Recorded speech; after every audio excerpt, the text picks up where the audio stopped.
आज हम आपके सामने प्रधानमंत्री नरेंद्र मोदी के मेक इन इंडिया के नारे की हकीकत पेश कर रहे हैं। प्रधानमंत्री नरेंद्र मोदी देश से रूबरू होते हैं और देश की जनता से कहते हैं कि कितनी बड़ी त्रासदी है कि गणेश जी भी चीन से बनकर आते हैं और गणेश जी की आंखें बिल्कुल छोटी छोटी होती हैं। यानी कि प्रधानमंत्री कहीं ना कहीं ये कह रहे हैं कि जिस तरह से चीनियों की आंखें छोटी छोटी होती हैं, वैसे ही जो गणेश जी चीन से बनकर आते हैं उनकी आंखें भी छोटी छोटी होती हैं। वो ये भी कह रहे हैं कि एक सुई भी चीन में बन रही है। तो मेरा प्रधानमंत्री से सवाल, ये वो चीन है प्रधानमंत्री जिसने गालवान घाटी में हमारे 20 जवानों को शहीद कर दिया था। जब वो शहादत हुई थी प्रधानमंत्री, आपके मुंह से एक शब्द नहीं निकला था। आपने तो उल्टा यह कह दिया था कि गालवान में ना कोई आया है ना किसी ने कदम रखा है। उसके बाद ऑपरेशन सिंदूर शुरू होता है। चीन खुलकर पाकिस्तान का साथ देता है और पाकिस्तान की सैन्य ताकत बगैर चीन के एक बहुत बड़ा शून्य थी। मगर फिर भी आप देश की जनता के सामने कह रहे हैं कि चीन से सामान आ रहा है। सबसे बड़ी बात, और यह सवाल मैं प्रधानमंत्री से पूछना चाहता हूं, भारत और चीन के बीच में जो व्यापार है ना, वो चीन के पक्ष में पूरी तरह से झुका हुआ है, पूरी तरह से इम्बैलेंस्ड है। तो प्रधानमंत्री, आप इसके बारे में क्या कर रहे हैं? आज मुख्य विपक्षी दल कांग्रेस भी कुछ सवाल पूछ रही है, मगर सबसे पहले मैं चाहूंगा प्रधानमंत्री ने देश की जनता के सामने खुद मेक इन इंडिया और चीन के मुद्दे पर किस तरह से अपनी सरकार की पोल खोलकर रख दी, देखा जाए। हम गांव गांव व्यापारियों को शपथ दिलवाएं, व्यापारियों का कितना ही मुनाफा क्यों ना हो, आप विदेशी माल नहीं बेचोगे। लेकिन दुर्भाग्य देखिए, गणेश जी भी विदेश से आ जाते हैं।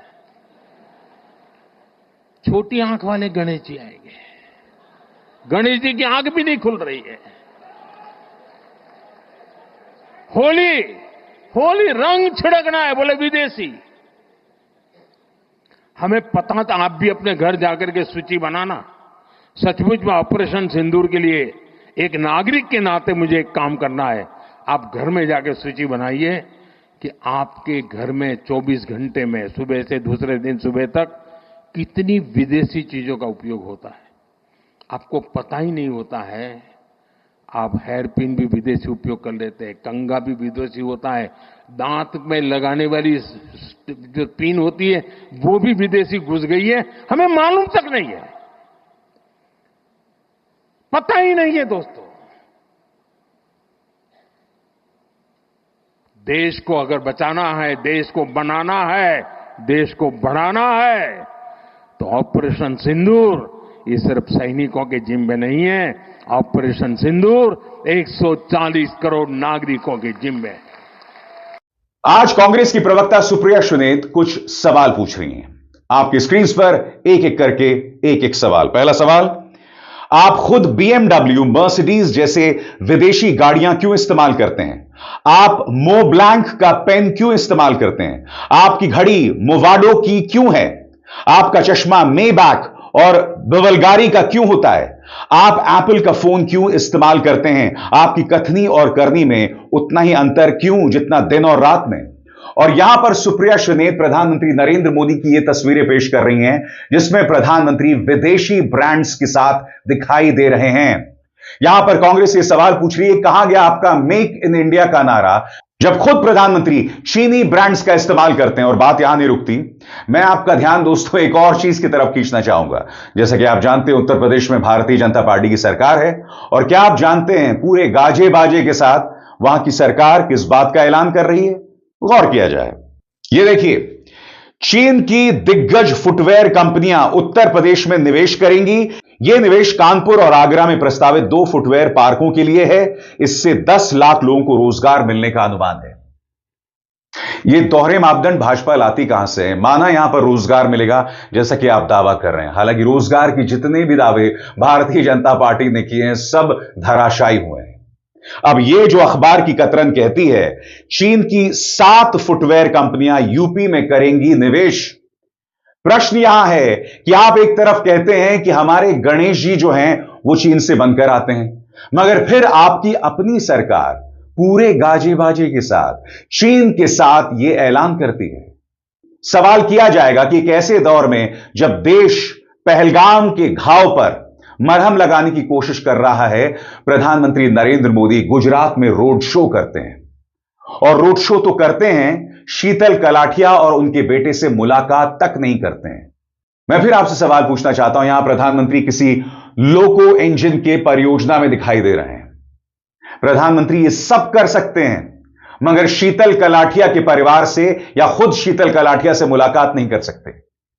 ये वो शीतल कलाठिया है जो उनके अपने गृह राज्य गुजरात की रहने वाली है। सीधा और सरल सवाल, आप जब गुजरात गए थे प्रधानमंत्री, आप ये सब कर सकते थे, मगर आपने ऐसा नहीं किया। उल्टा कर्नल सोफिया कुरैशी, जिन्हें उन्हीं के सरकार के एक मंत्री, मध्य प्रदेश की सरकार के एक मंत्री ने आतंकवादियों की बहन बताया था, उनके परिवार को आप बाकायदा अपने रोड शो के लिए बुलाते हैं और आपके मुंह से कुंवर विजय शाह के उस आपत्तिजनक बयान को लेकर एक शब्द नहीं है। यह सवाल पूछा जाएगा ना साहब। सुनिए, इंडिया टुडे को दिए गए इंटरव्यू में उनका परिवार क्या कह रहा है कि बाकायदा प्रधानमंत्री कार्यालय की तरफ से कॉल आया था कि आप प्रधानमंत्री नरेंद्र मोदी के रोड शो में शामिल हों। तो सीधा सा सवाल, जब आप उस परिवार को रोड शो में बुला सकते हैं, तो कुंवर विजय शाह के मुद्दे पर प्रधानमंत्री आखिर क्यों खामोश हैं? सुनिए इंडिया टुडे को दिए गए इंटरव्यू में उनका परिवार क्या कह रहा है। क्या आपको स्पेशली इनवाइट किया गया था आज? हाँ, लोकल कलेक्टर ऑफिस से कॉल था। अच्छा, ये आपको लोकल कलेक्टर ऑफिस से कॉल आया था कि आप जाइए रोड शो के लिए आज? हाँ, बुलाया गया था। बुलाया गया था। हाँ। आपको स्पेसिफिकली स्पेशली जो लोकल एडमिनिस्ट्रेशन है वहाँ के, जो आप कह रहे हैं जो डिस्ट्रिक्ट कलेक्टर हैं, उन्होंने आपको स्पेशली बोला आप आए, प्राइम मिनिस्टर ने आपको देखा, आपको एक्नॉलेज किया। हिमांशी नरवाल को आपके बीजेपी आईटी सेल के गुर्गों ने लगातार उनका अपमान किया, मगर आपने उनसे मुलाकात नहीं की। शुभम द्विवेदी की पत्नी से आपने मुलाकात नहीं की, शीतल कलाठिया और उसके बच्चे से आपने मुलाकात नहीं की। आप क्या कर रहे हैं प्रधानमंत्री? आप एक उद्घाटन में चले जाते हैं, आप गुजरात में रोड शो करते हैं। बेबाक में बस इतना ही। अभिसार शर्मा को दीजिए इजाजत। नमस्कार।